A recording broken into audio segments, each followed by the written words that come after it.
मेरे प्यारे बच्चे, ध्यान से सुनो।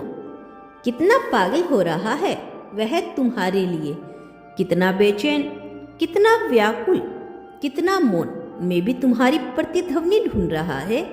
उसके हृदय में जो तूफान उठ रहा है वह साधारण मनुष्य का नहीं, वह ज्वाला है जो सिर्फ प्रेमी नहीं, तपस्वी को भी डरा दे।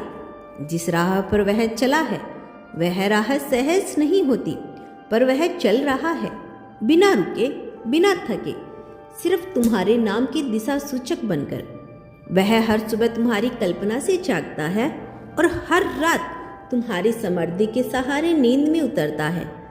संसार को तो लगता है कि वह शांत है, स्थिर है, सामान्य है, पर उसके भीतर तुम्हारे नाम का रंग चल रहा है।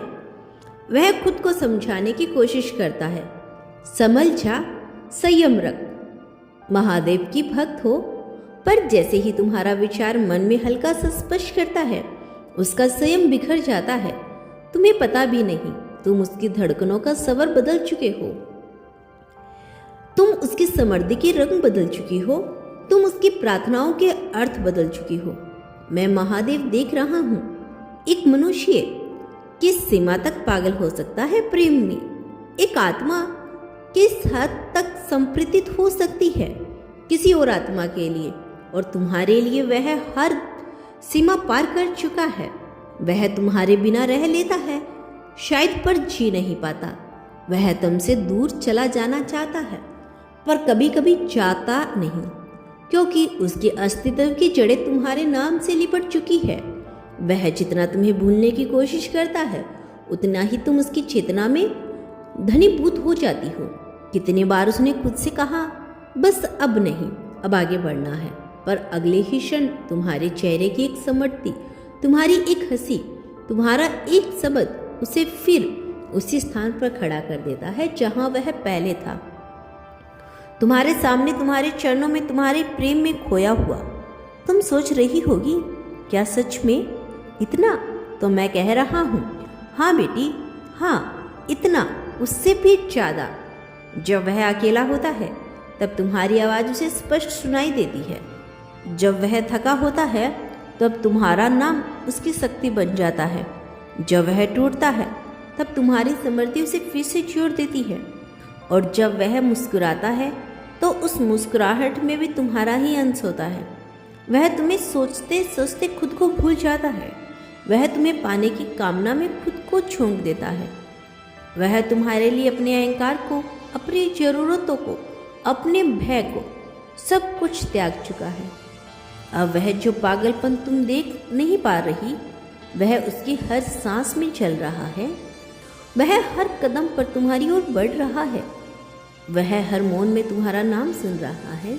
फिर यह तुम्हें बताऊं, वह तुम्हारे प्रति आसक्त नहीं, वह तुम्हारे प्रति संप्रीतित है। आसक्ति थका देती है, संप्रण ऊर्जावान बना देता है, और वह उसी ऊर्जा में तप रहा है। तुम्हें देखकर उसका मन शांत नहीं होता, बल्कि और बेचैन होता है, क्योंकि प्रेम जितना गहरा होता है उतनी ही बेचैनी देता है। तुम उसकी तृप्ति नहीं हो, तुम उसकी तृष्णा बन चुकी हो। तुम उसके लिए सिर्फ एक व्यक्ति नहीं हो, एक संकल्प बन चुके हो, एक व्रत बन चुके हो, एक साधना बन चुके हो। और जानो, कोई मनुष्य साधना के बिना पागल नहीं होता, पर जब वो होता है तो वह ब्रह्मांड की हर सीमा तोड़ देता है। वह तुम्हारे लिए रोया भी है जिसे कोई नहीं देख पाया। वह तुम्हारे लिए लड़ भी रहा है जिसे कोई नहीं समझ पाया। वह तुम्हारे लिए बदला भी है जिसे कोई नहीं पहचान पाया।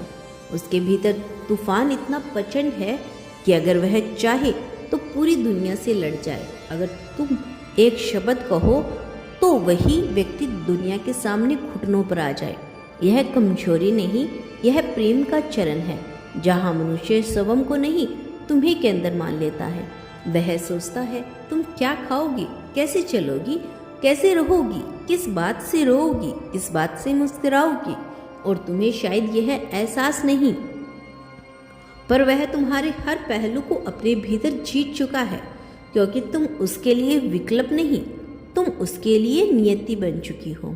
मैं महादेव होकर यह कह रहा हूँ, वह प्रेम में पागल नहीं हुआ, वह तुम में हो चुका है। तुम उसकी चेतना बन चुकी हो, तुम उसकी ब्रह्मांड बन चुकी हो। वह हर प्रार्थना में तुम्हें मांगता है। मेरा आशीर्वाद तुम्हारे साथ है। मैं जल्द लौटूंगी अपना अगला संदेश लेकर। क्या तुम आगे भी मेरे संदेश को सुनना चाहते हो तो केवल धन्यवाद लिख देना।